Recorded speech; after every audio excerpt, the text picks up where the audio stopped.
Thanks our viewers for joining us, and we disrupt normal programming because we are going to talk about a very special issue that concerns this nation, the aspect concerning the older persons in our country, in the population. We have a very interesting populational demographic dynamic that has a whole lot of young people and of course the middle working range of also people who are winning bread for their homes and people who are supporting all those young ones who are dependent on them, and of course the elderly. And so today we want to put a special spin on the people who are above the age of 60 years in Uganda. And they have an incorporation called the National Council for Older Persons, and it's an act that actually brought that into effect, which is the National Council for Older Persons Act 2013. And here in studio, I have a collection of very resplendent citizens of Uganda who are representing this cause that actually all of us as Ugandans, we need to provide support to the elderly because of the plight and the risks that they face. On my extreme left, I have a gentleman called Joram Ranga Tibasimo, actually on my immediate left, who is the chairperson, National Council for Older Persons. You're welcome, Joram. Thank you. And at the extreme end, I have John Charles Orach, Publicity and Advocacy Committee Chairperson. John, you're welcome. Thank you, Baldwin. And in the middle, I have Patrick Menya, the Executive Secretary, National Council for Older Persons. Patrick, you're welcome. Thank you, Baldwin. I hope this is, I should not conclude that you're all above 60. We are all. So let me start with you, Joram. Yeah? The Act, the 2013 National Council for Older Persons Act, it's an act to provide for the establishment of the council itself, to provide for the objectives, composition, and functions of the National Council, to provide for a secretariat for that same council and other staff, and of course many other objectives. So John, just give us a special, just a brief on the history of this council, its existence, and the mandate you're trying to fulfill. Thank you, Boris. The National Council for Older Persons came into existence by an Act of Parliament 2013, and since then the council members have been elected right from the grassroots, from LC1 up to the national level. And this council is there to, it is a coordinator of activities between the government and government departments and the older persons. It provides that older persons should be catered for in planning, in implementation of issues related to the older persons. And here I want to point out that our mandate is to make sure that the old people, the older persons who are 60 years and above, live happily, they are not discriminated against, and nobody is left behind. That's the council, and I want to go on and say the elections took place in 2016 alongside the general elections in this country, where members of the council were elected by the colleges, electoral colleges provided by, and it was supervised by the Independent Electoral Commission. Yes, that's right. Uganda, okay, so Uganda, yes. Yep, thanks for that synopsis, and we'll come back to it just to get to understand the duties and the function of the council itself. And so let me just get to John. And the life expectancy and age structuring in Uganda is as this, just depending on the United Nations Population Fund statistics, the current one. Uganda's life expectancy is around 58.5 years, that is generally for all gender, but with males it's about 56.7 and 60.5 years for females. 52.4% of the population is between 0 to 14 years. I'm just giving you the structuring of the age. 21.16 is between the age 15 to 24 years, and then 28.43% is between 25 to 64 years, literally the working age realm. And it's only 2% that is a composition of 65 plus. Of course, I'm excluding a bit of 60. So I just need you to help us understand that if you have the entire demographic, literally 98%, not as old and you only have 2%, why do you feel we need to have a special focus on this 2 percentile, which we would expect that actually should be taken care of generally in the communitarian sense that society we as Uganda? It's interesting, the statistics you brought up, because government circles now are putting the life expectancy at 63. And most programs are saying older persons, I mean Uganda's life expectancy is now 63. Although that is still a very small bracket, yes. if you keep. But this is the United Nations Population Fund. So which was probably done some years back. No, it's actually current. I apologize for interjecting on that, but it's very current. Okay. 2018. Okay. Now, one thing we have to notice is that the Constitution of Uganda recognizes a number of special interest groups: the women, the youth, the children, the persons with disabilities, and finally the older persons. Now, like the chairman said, he used the phrase, leave no one behind. The youth had their national council in 1993. The women had their national council in 1993. The children in 2006. In 2003. The people with disabilities in 2006. But the older persons, 2013. So all this time, where have the older persons been? In the shadows. Now, finally, there is a council, National Council for Older Persons. So we have to play catch-up. We have to move really fast to advance the issues of older persons. That's one. Now, from the small population of older persons, then, globally, older persons is the fastest growing population group. Now, the UN estimates that by 2050, there will be more older persons worldwide than children under 14, the group that we are quoting are the majority in Uganda. So older persons are going to overtake at some point. Yeah, because if you look at the current age dynamics, that means... So if I can put it in context, at the census of 1991, there were just 686,260 older persons. By 2002, the population had moved to 1,101,039. The last census of 2014, it had gone up to 1,433,305. So you see, within this small population, it has doubled. Now, the same statistics, OBOS, puts the population of the age group 50 to 59 at 1,288,759. By the next census, these people will all have reached the 60 bracket. So the population will have doubled. That is how fast it is going. Now, with such a rapid population growth, it cannot be ignored, both at the individual level, at the family level, at the community level, at the national level, at the international level. So, even internationally, there is a convention for older persons, which is in the office. Locally now, in Uganda, nationally, we have had a policy, national policy for older persons. We have now got the act, and we are even anticipating more legislation to come out to protect the rights of these older persons. Then you might say, why older persons? Yes, the justification. The justifications for that.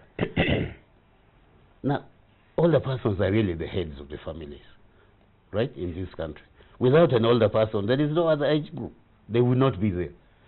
So the other age groups exist because the older persons are there. That's one.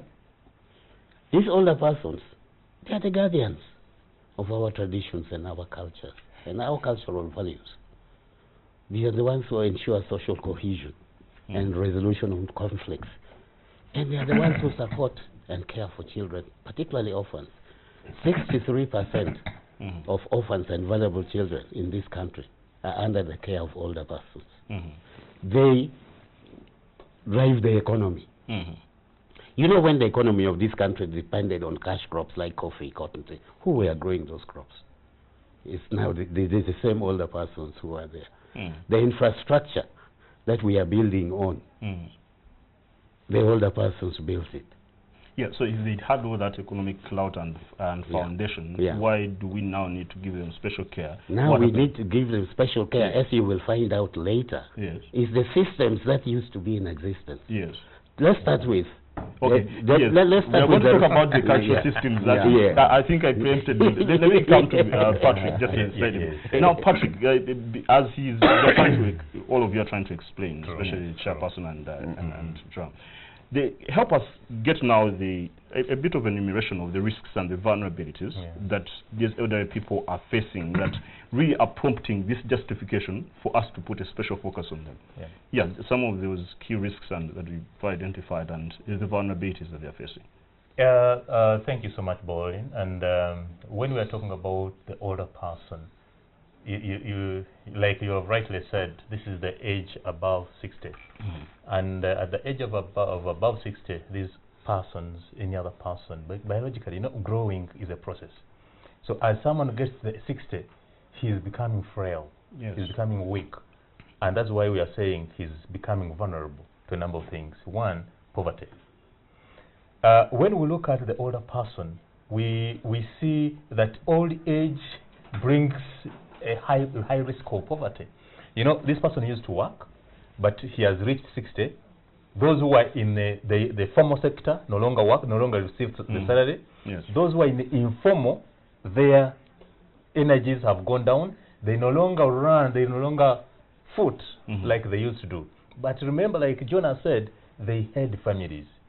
They have grandchildren. So we see that old age come with poverty. Yes. Then another thing, so that means they are vulnerable to poverty. At the same time, they are vulnerable to neglect.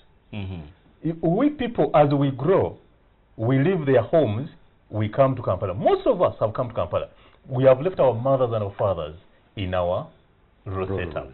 Meaning, therefore, that these older persons have been neglected. They have to fend for themselves. For us, we just go there.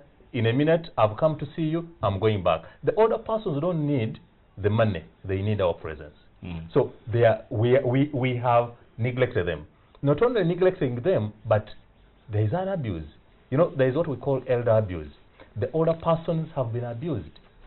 How are the older persons been abused? We have grabbed their property. We imagine that as one grows up, he is not entitled to property. So that financial right is withdrawn from him. And in African setup, you find that as one grows up, especially the women, that if a woman is of gray hair, she's a witch. Yet, if they see an older man like my chairman, he's that wisdom. And the wisdom is there. So the older women, they become more vulnerable as opposed to the men. And because of that vulnerability, we are saying we should come up to support. Yeah, and the physical frailty brings in susceptibility to diseases. And by the way, as we grow, as one grows, it has been estimated that 15% of persons with disabilities, the disability is coming as a result of age. That's when one will stop. That's when one becomes blind. As you grow, the blindness comes. Then the physical, one cannot walk. All the hearing, all that come as a result of age. So we need to support them. Okay, just a pause on that. So I think it's well explicated that I believe every viewer who is watching right now is understanding what we are trying to address, that we need to give special attention to our elderly or to the older persons who are above the age of 60 because of the risks that are facing them. And before we continue into a detailed discussion, let's go for a short break and we'll be right back.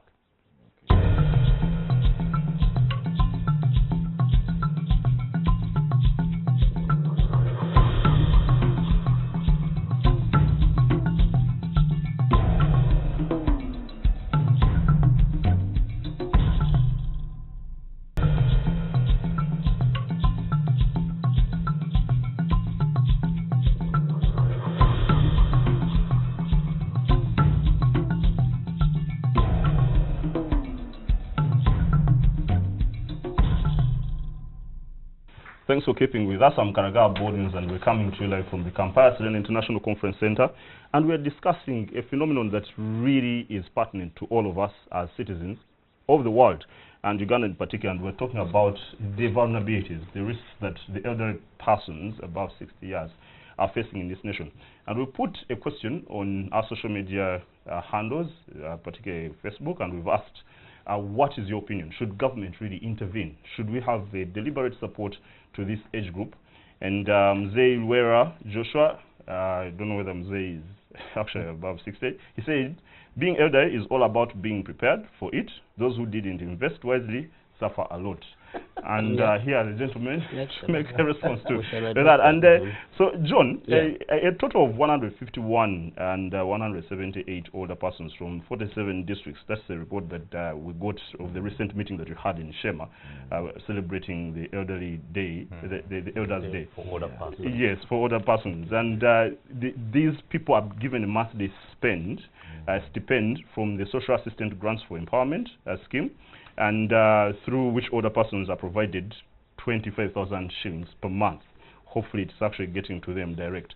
And so the government, through the presidential declaration, says that there's going to be an increment of this to be added onto this. Now, I just need us to talk about this in particular, the Social Assistance Grants for Empowerment. It's called SAGE. It's acronymized as SAGE scheme. That how has it worked in the support of the elderly people's plight, just specifically that intervention by government?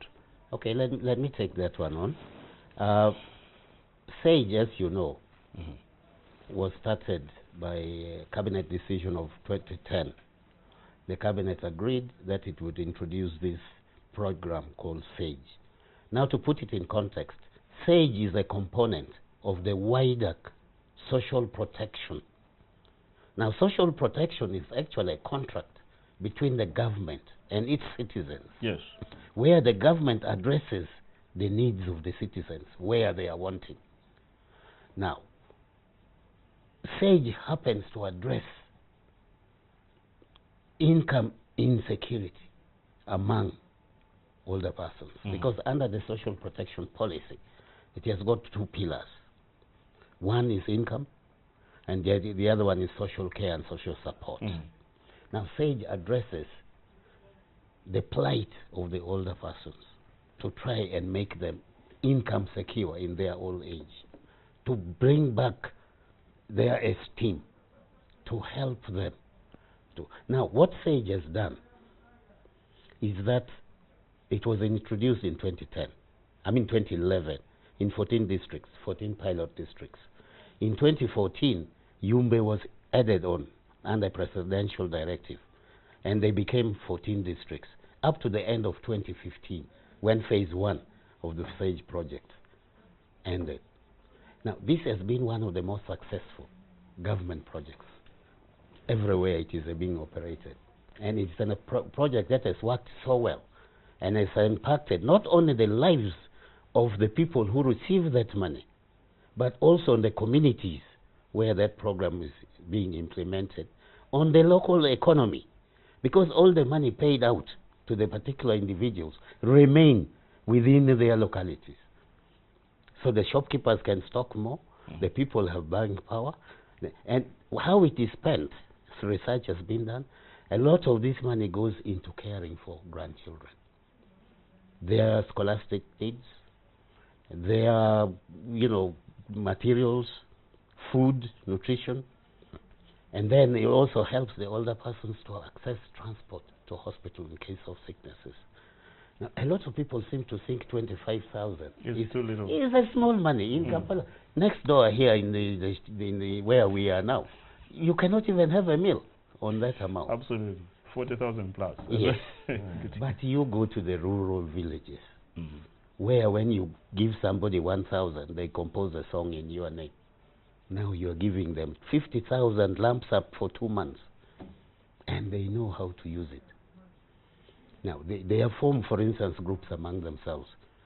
If we are 5 older persons receiving that amount, we can decide, I will keep 10,000, but the 40,000 each we lump and give it to one person. You will find people have animals, cows. People have roofed houses with corrugated iron. people have sent children to school, all on that money. 25,000. 25,000, which for us, you go next door and blow it in 2 minutes. It's not there.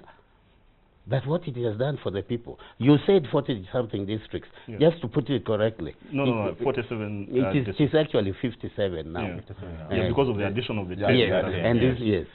And now what it has done, it is reaching 157,718 beneficiaries in these 57 districts. Our small problem has been, how about the rest of the districts? Uganda has got, now I don't know how many districts. 112. No, It's 130.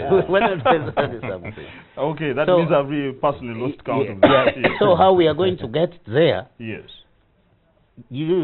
Some time ago, the minister announced there was going to be a national rollout.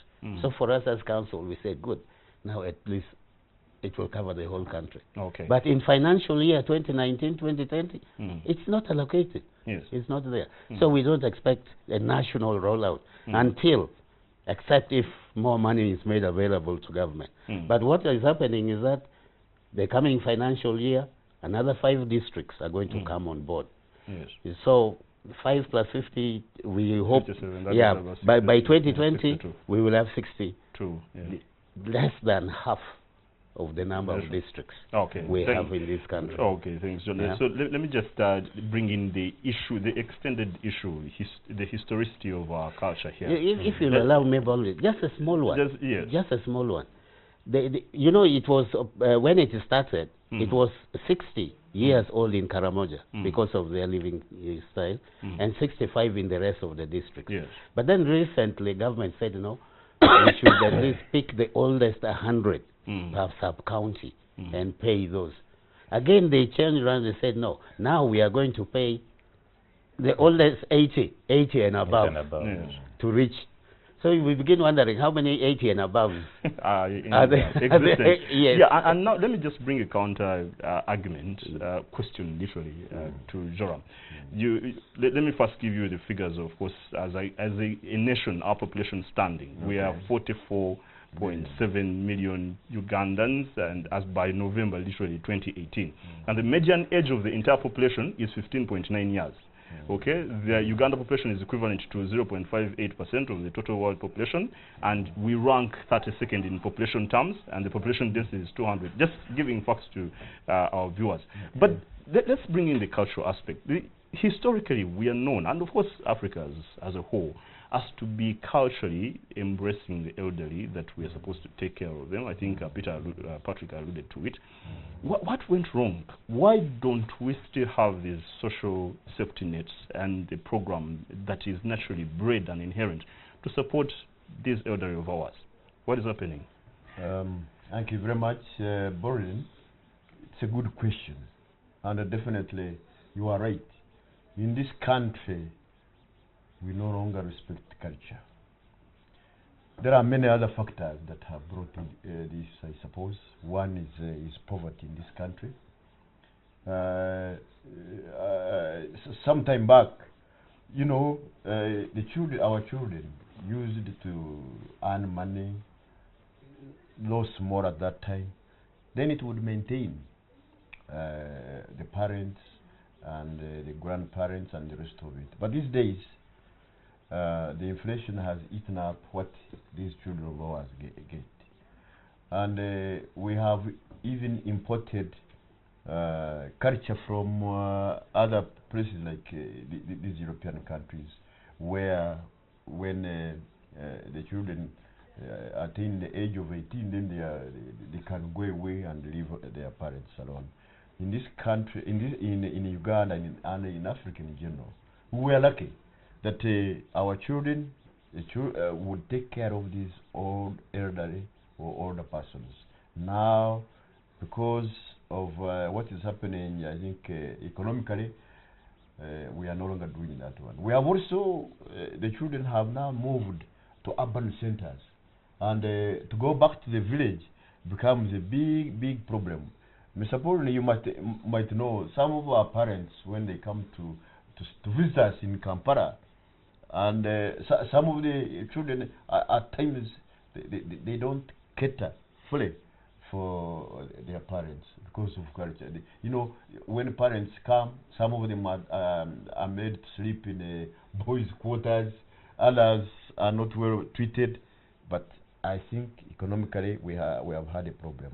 Secondly, the fiber of this country, of our people in this country, I think I'm talking about the culture, no, not culture, but the credibility, the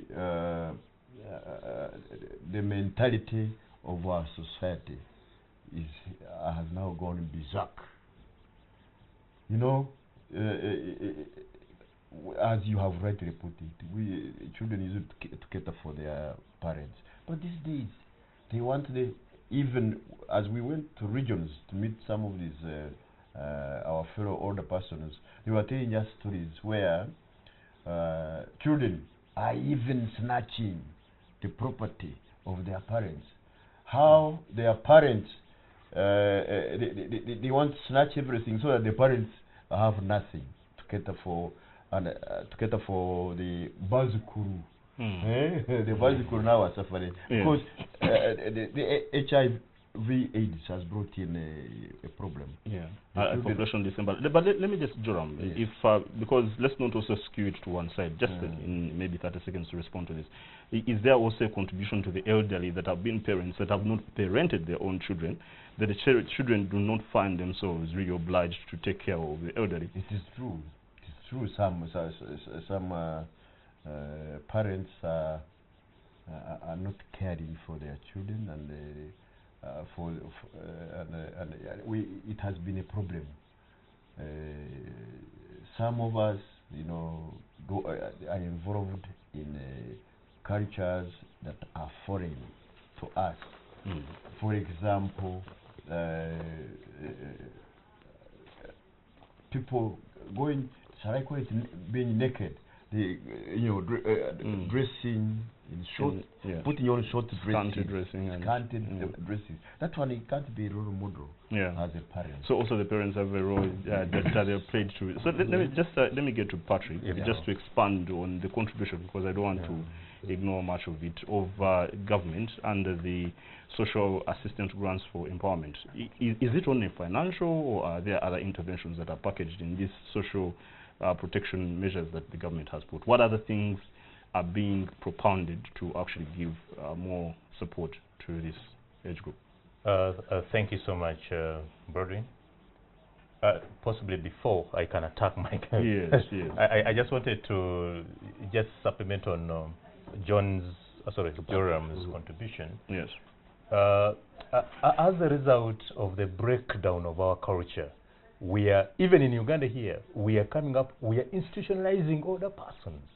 Exactly, yes. Institutionalizing, that means taking them in certain homes. We are putting them in homes. Yes. Meaning that if I get tired of my commercial mother, homes, actually. It's like quarantining them. I get tired of my mother, I take her in what? In a home. Commercial. That is not our culture, ideally. So, broadly going to our, is it government, you know, like Jonas said, SAGE is only for income security. So what government is doing now is government income interventions. Income interventions. However, if I give you money alone, you are not full. You are not a full person. We need the psychological support, and that's why in John's contribution, he has talked about the National Social Protection Policy. As the government of Uganda has come up with a social protection policy, where the social protection policy is talking about the social care. That is the psychological support. That, like I told you in my earlier submission, that our parents do not only need money, they need our presence. So, government, we should not only look at the money. We need to look at the social support. And as anybody watching us, someone who are following us, we are calling upon the population to involve the older persons in their communities, to look after the older persons in their communities. We shall see an older person more healthy, more happier than he is given the 25,000. Even if you give the older person 1 million, so long as you are not caring, you are not going to visit, you are wasting your time. So we are talking about the social support, social protection, and the health. By the way, we need to emphasize the health insurance. Wherever I meet with John, he talks about, Patrick, what have we done with health insurance? Make sure that the older persons, that we have a health insurance policy where someone is insured. We have illnesses which are heavy, which cannot be afforded by an older person. So if in case we came up with a health insurance, it will protect this person. In case of any illnesses, this person will be catered for. So we are looking at to get a fully-fledged older person in his present day and a happier person. It is not only SAGE. We are talking about psychological support, social protection, health insurance, and the social care. Those are the things that I can possibly add in addition to the income security. Maybe yes, and I'm coming to you. You see, I need to understand where exclusivity to care for these people comes from, and really justification sounds a bit compelling. However, I think, don't you think there's a bigger problem around us? First of all, you have a weak economic system that does not support lots of people to work. Because when you look at the working group that we have in demographic terms, it's just about 24%. Yeah.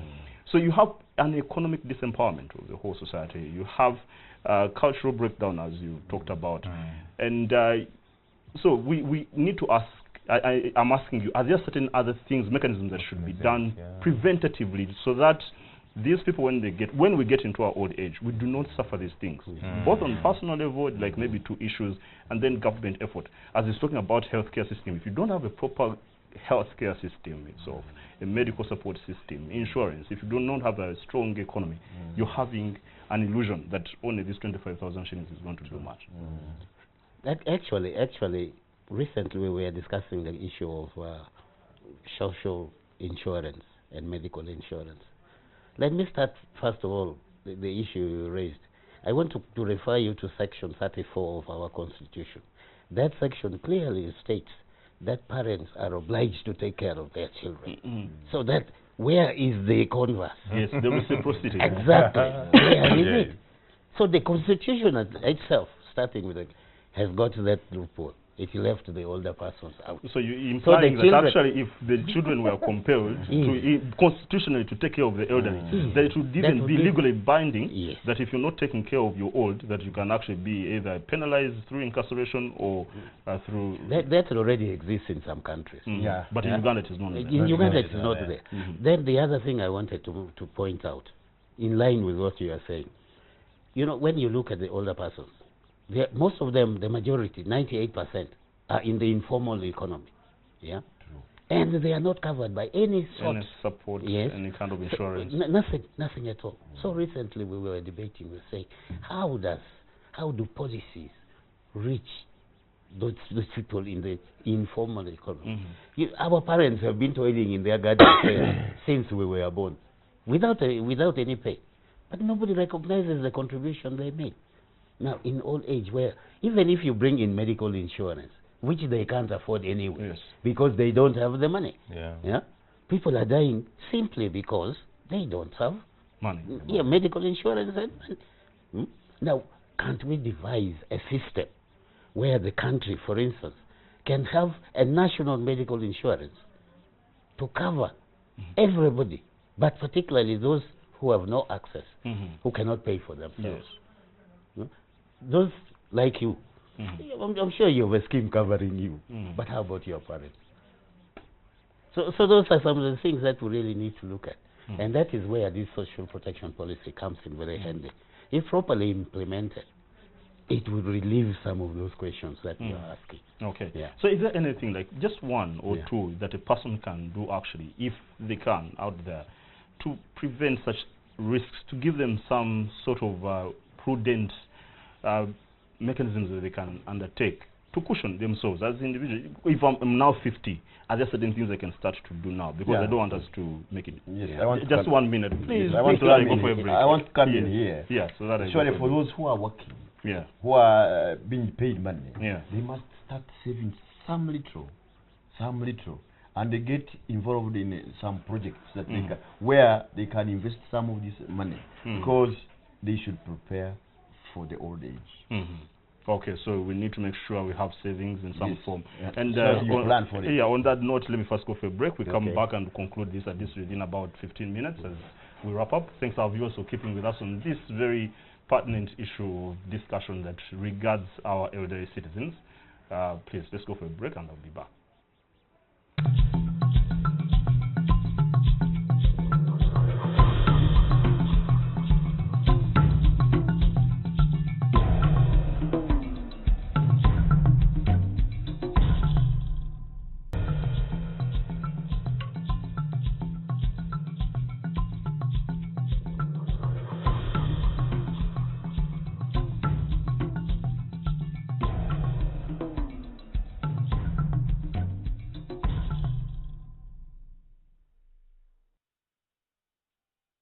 Are elderly citizens, people who are above the age of 60 years. And we posted a question on our social media handles and on Facebook, which I have easy access to. I have Charles Lydia Seruwaji says that if the whole country, Uganda, is living in a positive life, who has interest in their help? The support should be given to all Ugandans, because 75% of the national population is living in a negative life. Then Liz Solitaire says that our opinions on matter, they do. I'm telling you, they do. There are people who are watching out there and they're policymakers, and something at least is communicated when we talk about this, and an effective response will be made, hopefully. And then, lastly, Henry Tumugume says that there shouldn't be debate on this. Government should give them 100% care. And then Nyakojo Silva says that why not? These are the people who have financed the government all the years. They have lived through paying taxes until such an age that they can no longer work. And very positive opinions, Joram, when you listen to this. And so you have you have support to this, and you have a national structure. Just once again, as we're in concluding mode of this discussion, and the article, the act itself sets the objectives that you are supposed to act as a coordinating body between government departments, other service providers, and other persons, to provide a structure through which free and fair elections of representatives of other persons will be conducted at any level of local governments. So just help us to understand how this National Council for the Elderly is comprised of. How do people access it? How people embedded and engaging use it? Thank you very much. Right from the LC1, we have people, old people who have been elected in positions.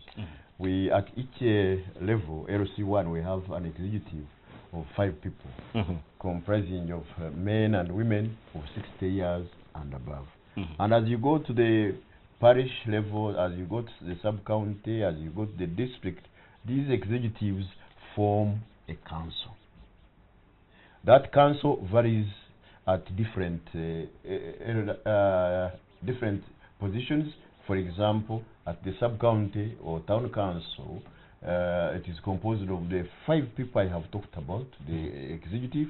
You add on 2 representatives of the mayor and female who go to the local council. They represent the old people at the local council. And in addition to that one, we have representatives of the one person, an eminent person in a society, is appointed by the chairperson LC3 to be on that council. We have a medical officer to be a member of that council, and we have also the cooperative office, the community development officer on that council. At sub-county or town council, it is formed of 12 members of the council. When you move to the district, it is also composed of the 12 members, but this time the medical office is now the district health officer. Now, at the national level, where I am the chairperson, we have a council of 16 people.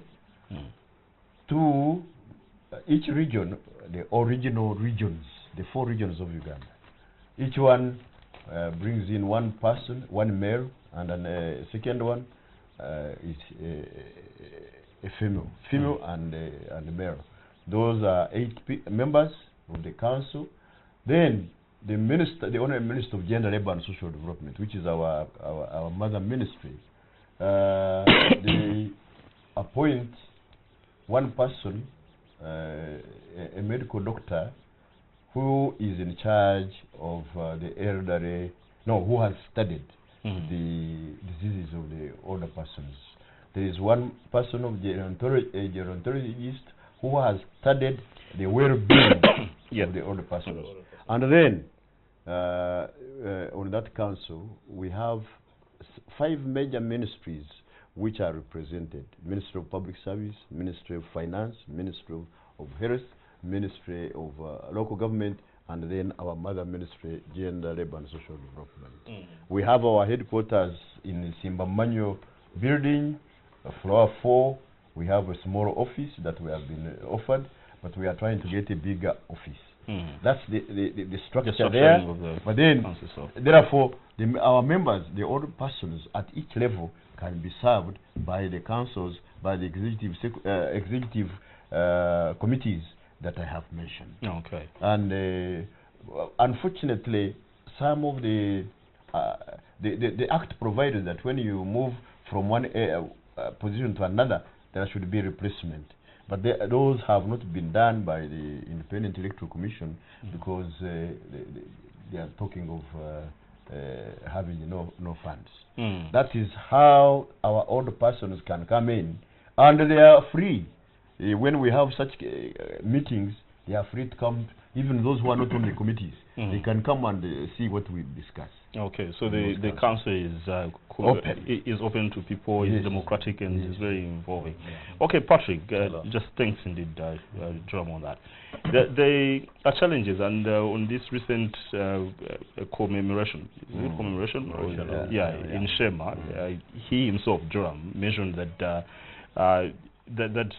you're appealing to government to provide more funds for operationalization of the councils, and you need about 300 million. And that seems to be a blatant challenge that is faced. What challenges, besides money, including money, that are you facing as a council, and what mechanisms are you having to make sure that you'll be able to have these challenges addressed? Possibly you are saying what challenges is the council facing? The council yes, facing? Including monetary challenges. Like a chair has pointed it out, the council, other than the national council, the other units, that is the district councils, the sub-county councils, and the parish councils, are supposed to be functional. That was our original idea. Like you have said, in one of the functions is to get issues right from the village up to the national level. But there is a break somewhere that these councils, because they are not facilitated, we don't have funds for these councils, then these councils, at the district level to lower district levels, they are not functional because of finance.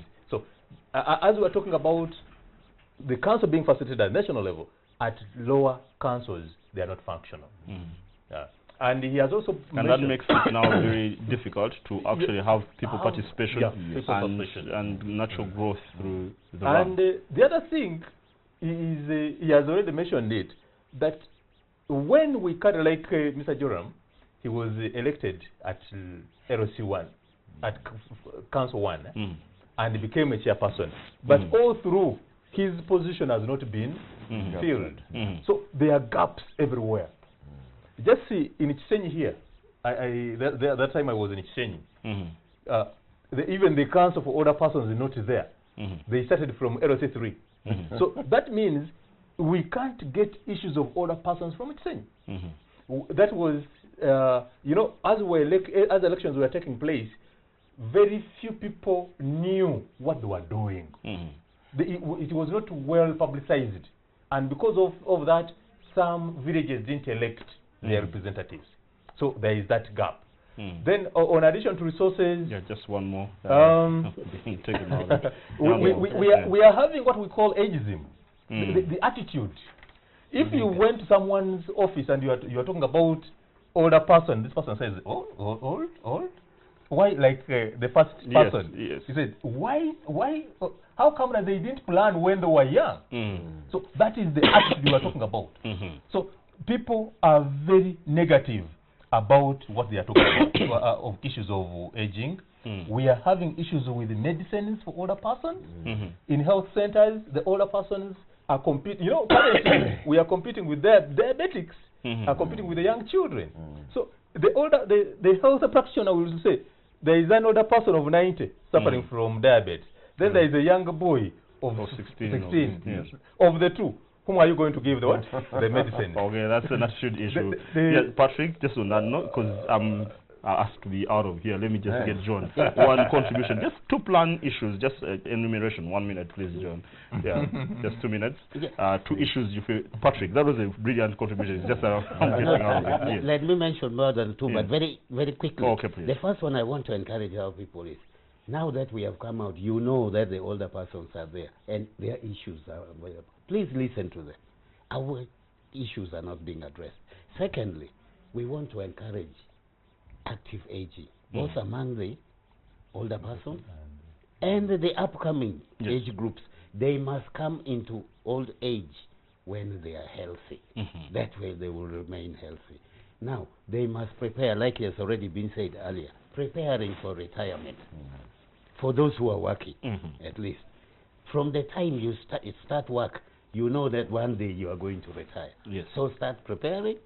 So by the time you reach retirement age, you are open-minded about retiring. A lot of our retirees now are suffering because they were not mentally prepared for retirement. And that leads them to early death. Or avoiding going home because they know that setup. The other thing is we have no voice to speak for us in Parliament. The older persons are not represented in Parliament. All the other special interest groups are. Why are older persons not there? Who is speaking for them? Okay, and on that note, John. Thanks. Yes, so we need representation even on the national level in Parliament. Of course, I believe that people out there, including Parliament, that can make sure that this happens if it so suits the interests of the nation's development. Thanks for keeping with us. I'm Karaga Baldwins, and we're urging you, if you're a government agency there or a corporate institution or an NGO and you want something to focus on, particularly as a subject to discuss here on NTV in such a spectacular and comprehensive manner, please come talk to our general manager, our sales team, or myself. God bless, and the beat is the next.